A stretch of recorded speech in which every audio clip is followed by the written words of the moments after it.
In the last video, Thomas over here on my right, you can see he's right next door to me. How are you doing, Thomas? Went and did an amazing job of giving us an entire scope of history, 600 to 700 years of it, all in one video. I'm sure you're all exhausted, as am I, just listening to that. But what a good way to get an encapsulation of all the geopolitical, theological disputes and debates, and also what was happening on the ground with the Persians and the Christians and the Byzantines and the Sassanids and the Hassanids and the Lakhmids, and you name it, it was done, and all the major players. And now what he's going to do, he's going to go back to the 7th century, and rather than just look at what was happening politically on the ground, he wants to now unpack what was happening theologically. He wants to look and see what were the theological groups, because there was no religion called Islam that early, and there was no real group called Muslims or a person called Muhammad who was confronting Byzantine Christianity. Not that early. There weren't even any caliphs, as he said in the last video. That name wasn't even really used until the 9th century. But certainly there were people who had theological positions. And this is quite normal. This has happened right through the last 2,000 years of the church, where we still even see that today. And especially there are people that do not like the idea that Jesus is God. I mean, look at the Jehovah's Witnesses today. That would be a prime example in the 20th century. Charles Taze Russell has created an entire sect called Jehovah's Witnesses against that idea. Islam is against that idea. So where did this anti-Trinitarian viewpoint come from? It obviously didn't spring out of the air, because this is an Arian controversy. This is what they debated back at the Council of Nicaea, when Athanasius took on the Arianists back in the 4th century in 325. So certainly this is nothing new. This has been around since the 4th century. We're now in the 7th century, 300 years later, and this obviously raised its head once more. So Thomas is going to unpack that. He's going to show us what the debate that was going on within the church in that part of the world, which then led to what we know today as Islam, very much an anti-Trinitarian religion, very much an Arian religion, a religion that believed that Jesus is not God, he's nothing more than a prophet. Thomas, this will be great to have you back again. Over to you. Oh, thanks, Jay. As you just said, I've been talking a lot about Syrian anti-Trinitarian Christians. So now it's finally time to look into it. Who were these people? Where did they come from? What did they believe?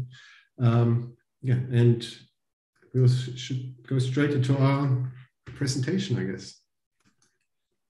Okay, so who are these Syrian anti-Trinitarian Christians? And last time I started in the year 250. Today I'm actually starting even earlier, at the early 2nd century.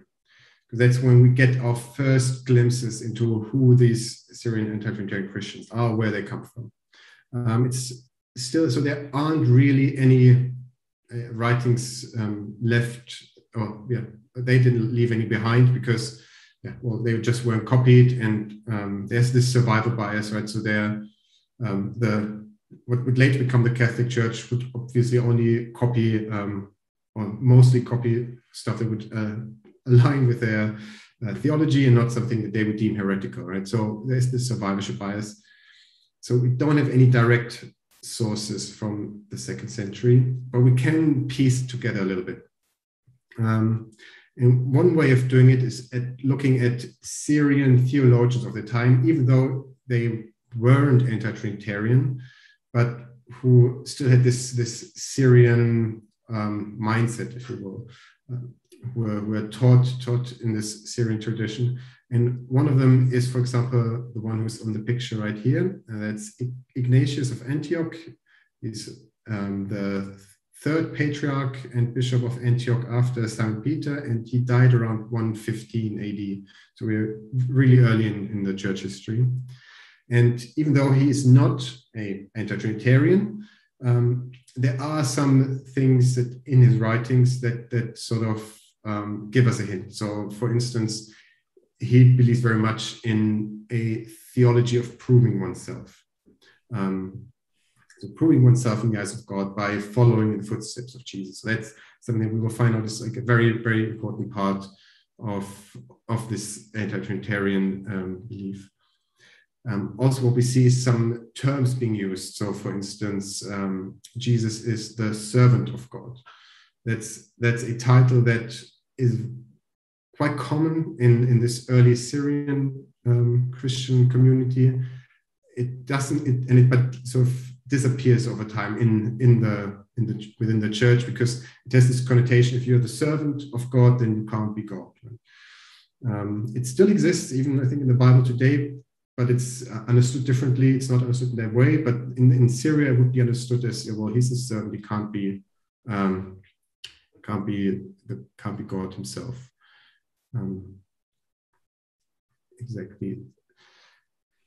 Also, what is typical for this Syrian Christianity is it's usually confined in small communities, and it's preachers who move around from town to town, sort of founding small little communities.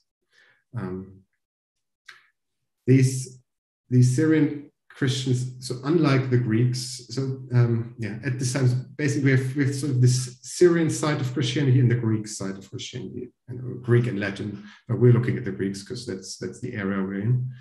And they both those groups have very different approaches to religion in general. So the Syrians, just like all Semitic cultures, so like the Jews, they are more oriented in history and not in the nature of God or man or the cosmos. So what do I mean by oriented in history? So God, in their view, acts in history through the prophets and through Jesus. And it is sort of your responsibility now to understand what God does and why he does it, and what does it and draw your conclusions from it. Like, what does he want from me? And Jesus now offers sort of a template. So his life is the perfect life, sort of the perfect life as God would want you to live yours. So you follow in Jesus' footsteps. You prove yourself worthy in the eyes of God, right, by following in Jesus' footsteps. And that's how salvation is achieved in this Christology. So it's not by the sacrifice of Jesus or by his incarnation or anything like that. It's by proving yourself worthy, by following in Jesus' footsteps. So they are anti-Trinitarian and strictly monotheistic. So they reject this idea of a Trinity. Although, like all of what I said, it's still quite blurry at the beginning of the second century, right? But we actually do get a better picture with this guy. So on this picture, you see, this is a 18th century rendition of Paul of Samosata, and he is like one of our best sources for this anti-Trinitarian Christianity. He was actually the bishop of Antioch he was made bishop of Antioch in 258. And at that time, the bishop of Antioch was one of the highest positions that you could have in Christendom, right? So there was, maybe the Pope was already slightly above him, like the Pope in Rome, but then basically was already the bishop in Antioch. That was one of the most important Christian communities, and hence their bishop was one of the most important figures. So I think at that time it was basically three cities. It was Rome, Antioch, and Alexandria. Those three bishops made up the highest ranking church officials, if you will. I mean, it wasn't really like a church structure as we know today, but people would look up to them, and they would have their voice would have a lot of weight.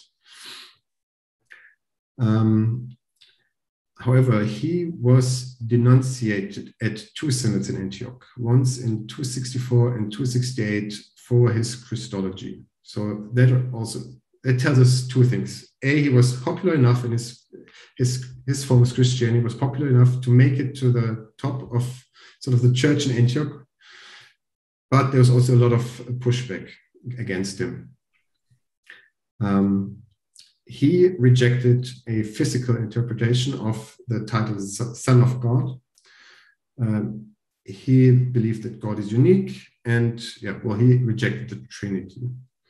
And now I'm going a bit into the Logos, right? So I hope most people know, but I want to give you a quick background on what the Logos is. So Logos is a Greek word with a lot of different possible translations. So usually, typically, when you read the Bible, it's translated as word, right?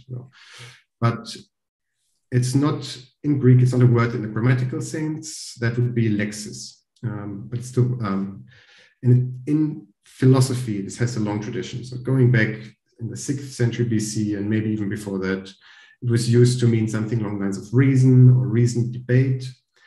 But really, for the Christians, what when become interesting for them, or actually before the Christians, it's the first one who brought this concept into the realm of sort of this Semitic landscape was Philo of Alexandria.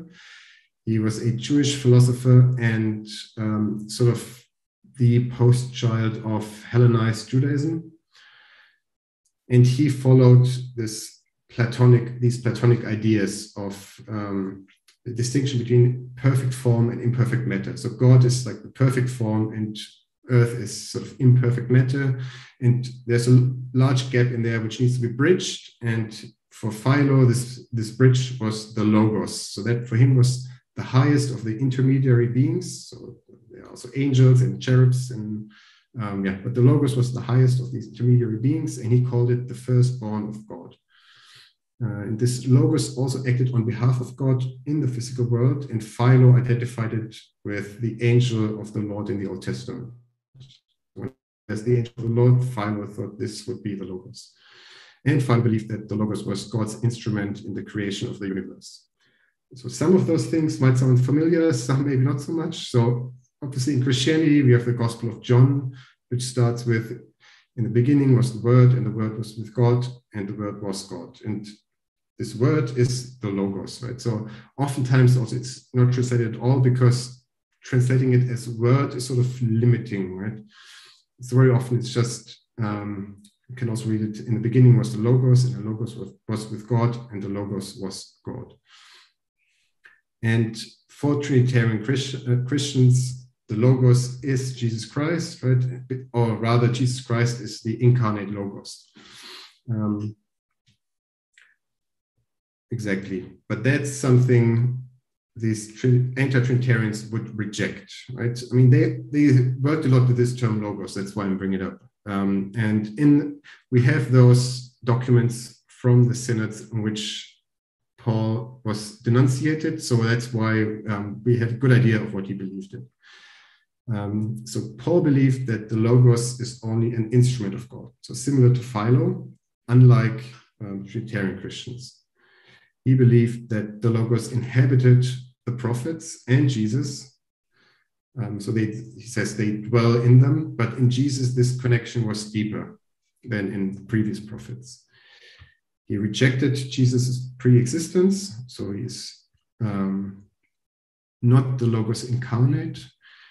He says that Mary didn't give birth to the Logos, only to the man. Right? So he's not divine.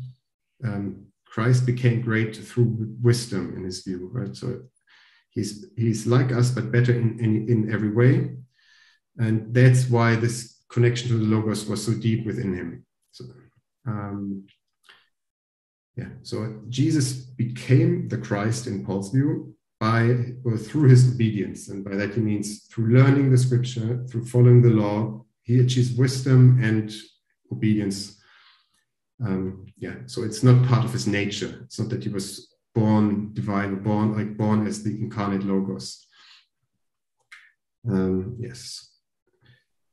So that's sort of the gist of it. So this Logos comes up again and again. And you mentioned Arianism before. Arianism originates from the same milieu, but it's going in a slightly different direction, because what Arius did is he added a little bit Hellenism to this Syrian belief system. So for Arius, Jesus was indeed the Logos incarnate. It's just that Arius also maintained that the Logos was created, so like Philo, so that the Logos would be subordinate to God, and hence Jesus would be subordinate to God. But Paul would also reject this idea. He would say, no, Jesus is not the Logos incarnate. The Logos is sort of a tool or a force emanating from God, not like a separate entity as such, and it dwells in Jesus. So that's what Paul Samosata would believe. Now, when we look at Persia again, so there we see the Christianization. The first Christian evidence that we find in Persia is actually around Aramaic-speaking synagogues. So that's why we can sort of assume that it was the Ebionites, so those are the Christian Jews or the Jewish Christians, whichever way you want to phrase this, so that they were the first to proselytize in Persia, but they soon sort of disappear. The bulk of Christianity in Persia comes through a trade. So along those trade routes, obviously religions typically spread, and that's also what happened here. It happens via the deportations. That's a very important part, which we talked about last time. But also by emigrated people who, like, whenever there are persecutions in Rome, people would move to Persia, basically. Or at least if they live close enough to the border that it becomes feasible. Because also if they just move over into Persia, there are also Aramaic-speaking people, right? As we've seen last time, it's one big cultural area. So it would be easy for them to move back and forth. Exactly. Now, from the 2nd century onwards, what we also see in Persia is spread of Gnosticism, which was both influenced by Hellenism and Persian tradition. So now that's something, if it was something completely different, it's also technically or often under the Christian umbrella, sort of, but that's like its whole own little thing.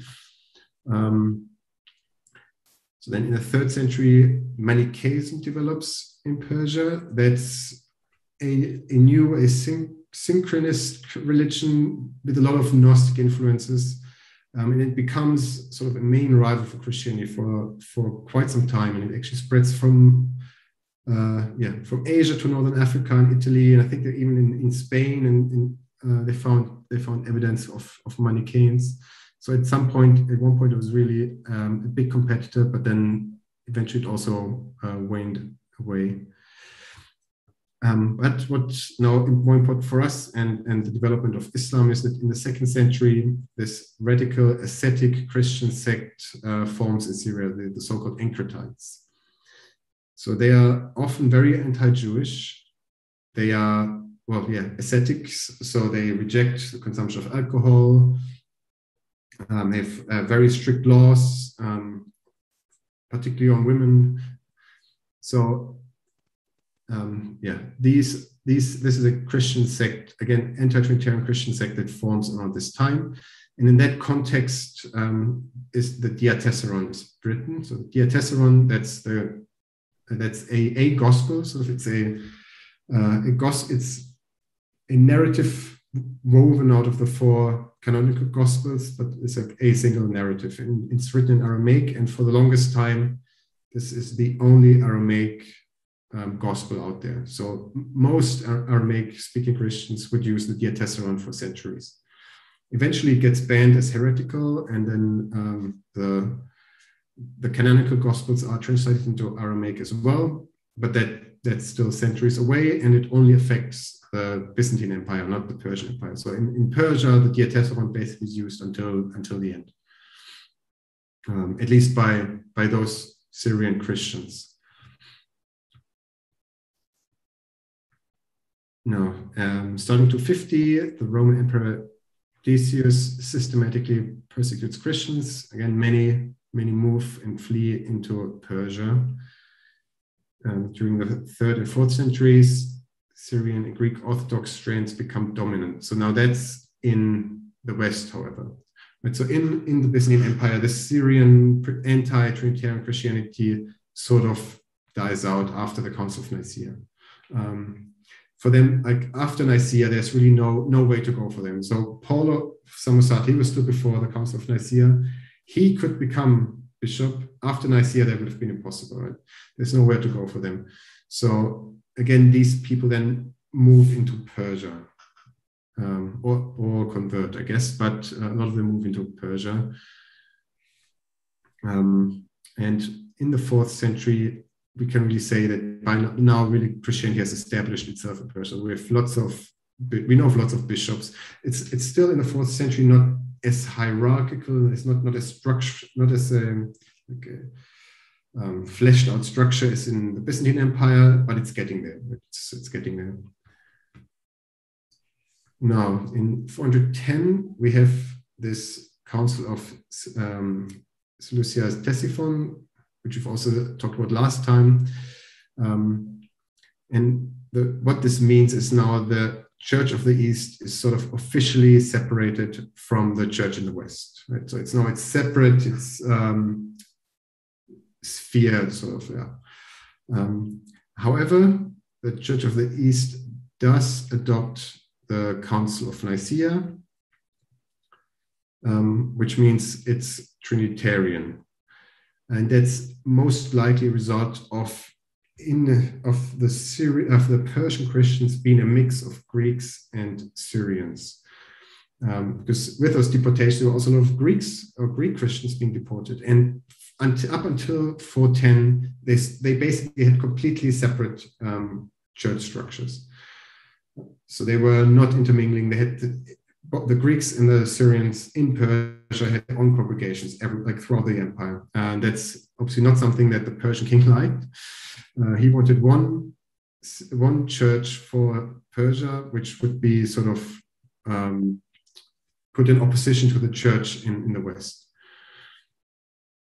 And this turns out to be a Syrian church because the Syrians are the majority, but the Greeks need to be on board. So that's probably why they adopted the Council of Nicaea. And also, even from the West now, in the Byzantine Empire, the Syrians already sort of were getting to the point where they were all Trinitarians. And that was also then now moving into Persia slowly. So it was just it was the smart move to do, I guess, to go Trinitarian, because that's the majority of your Christian population, but not everyone. And that's important because there were still anti-Trinitarian sects who were then very much alienated, right? So up until 410, they were just regularly doing their church service and everything. And now all of a sudden, this church organization comes in and wants to take over and tell them that they can no longer sort of live their anti-Trinitarian Christianity. So they maybe radicalize is too strong a word, but they isolate and they become resilient, if you will.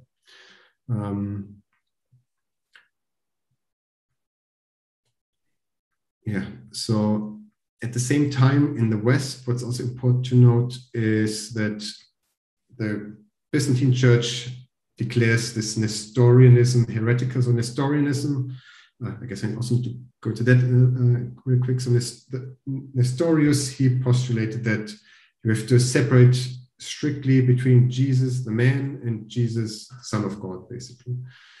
He says these are two separate natures which do not mix in any way. And this really escalated when he said that Mary is not the mother of God, which was like a very popular title for her at the time, but she's the mother of Christ. You can't call her mother of God. And that's what really caused big uproar. And then Nestorius was deemed a heretic, and his teachings heretical. And as it turns out, the Church of the East sort of adopted his teachings. So the Byzantine Church saw the Persian Church as heretical, but at the same time, the Byzantine Church wasn't unified either, because the monophysitism was winning over in the south. So coming from Egypt, the Egyptians were basically always monophysites, and that also caused a bit of a rift within the Byzantine Empire. And now the Western Syrians, they also become monophysites, whereas the Eastern Syrians are now mostly Nestorians, but we still have our Syrian anti-Trinitarian Christians there in between. And that's sort of the situation right when the Quran appears. And I think next time we're going to talk about that, how that happens, what informs the Quran, and what of this Syrian Christianity we can find in the Quran. Okay, thanks so much. This is helpful. This is good. This is just putting together another piece of the puzzle, bringing it all together. And it's good what you've done. You kind of shown where this anti-Trinitarian thread has existed all the way from the 2nd century. So this is not something that was just invented in the 4th century, and it certainly was not something that suddenly just came into being in the 7th century in that part of the world where Islam began. It's been there all the way along. That thread has existed from the very beginning. So there was, I was glad how you kind of zeroed in on Paul of Samosata out of Antioch, who was the bishop at that time, who was anti-Trinitarian. So you can see there was a strong influence of anti-Trinitarianism that was there from the 2nd century, and how that many of those that were persecuted moved over into Persia. But what was fascinating, even those who were persecuted by the Romans also moved into Persia, and that was the Trinitarian. So you had both of this mix going on up until the 7th century. And you brought this together when you showed that you have the Eastern and Western churches, that Trinitarian flavor was there, but the anti-Trinitarian flavor was there. You had the Monophysites were there. So you had all these different groups, the Nestorians, the Monophysites, and the anti-Trinitarians, all in that mix leading up into the 7th century, all in that area where Islam is now going to form. That's the soup that we're talking about, and that's the soup that makes sense. You've got to see the main players that are there. Now, it is fascinating as we're going to move on. It looks like the anti-Trinitarians are going to win out in that battle, and that's how Islam is going to form. And that's going to be the subject you're going to go into when you look at how the Quran was put together and the influences on the Quran.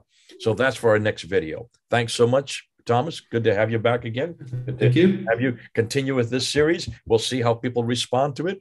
We've got to put all these different pieces together because this is the area that most people are confused by. So I hope you're starting to see the threads. I hope you're starting to see the elements that are coming together, or I hope you're starting to see the mosaic that is I have one more point, or actually a question, maybe for you, or maybe for the audience. It's something that occurred to me when I was really trying to figure out a way of how to talk about the logos, right? And what occurred to me is that you could phrase it you could phrase it in a way which I hadn't thought of about before, which sort of caused me to think about something else. But okay, I'll just get into it. So the way Trinitarians would see it is like the logos is not uncreated, right? And therefore, because the logos is uncreated and God is uncreated, both have to be God, right? Because you can't have two gods. So that's sort of the reasoning for the Trinity. Whereas the anti-Trinitarians, they would reject this idea of the logos being uncreated, right? So for them, the logos is created. Okay, and then I thought, wait a minute, there's something else that's believed to be uncreated, and that's the Quran in Islam. So I was wondering, how do Muslims deal with this? The Quran being uncreated and God being uncreated. Does it mean they have two gods? Does it mean they have sort of a duality? Or how do they square this circle? That is squaring the circle. That seems to me exactly like what they accuse sort of Trinitarians of, like having two uncreated beings, right? But the same is true in Islam. Yeah, and this was brought up. You mentioned in the last video, Mamun. You know, Mamun, the Mutazilites. Mutazilites bring this up. They brought this very problem. How do you have chapter 85, verse 22, chapter 85, verse 21 and 22 of the Quran, which would have been the Quran by that time in the 9th century? By that time, that verse was striking, and the Mutazilites said, "How can you have an uncreated Quran? How can you have these tablets, these preserved tablets from which the Quran is derived? How could that be uncreated? Because that creates a duality. You now have committed shirk, the unforgivable sin."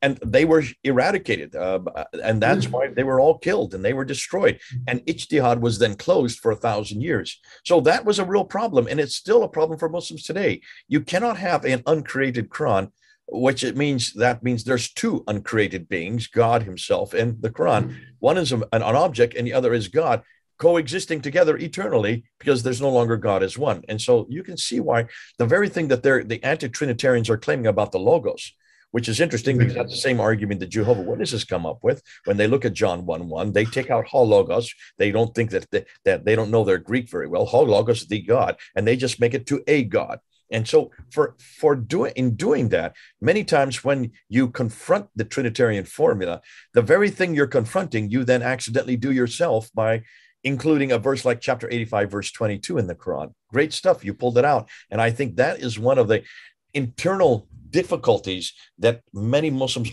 do not know how to deal with. And many of the debates on the Trinity with Muslims always zeroes in on that point of the duality that's there in the Quran itself concerning the uncreated Quran. Good stuff. Anyhow, we do need to bring this to an end. Yeah. But this is good because we are now finding that the political soup is similar to what is going on with the theological soup. Both of these milieus are percolating there in an area, and remember, an area that really had no real control. There is no Byzantine control in this part of the world in the 7th century. Heraclius, who destroyed the Sassanids, then pretty much gave it back, pulled back, and let the Arabs take over. And the Arabs they have this freedom. They've been waiting for this freedom. The Arabs are both Trinitarian and anti-Trinitarian. And so now we're going to see, well, then how was the book put together? That's next. And so Thomas is going to move into that area in the next episode. Until then, get your comments below. Come back at us. Let's see what you have to say, and let's see where we go from here. God bless you. Thanks again, Thomas, for coming on board. Thank you. Thomas and Jay, 4,000 miles apart. Over and out.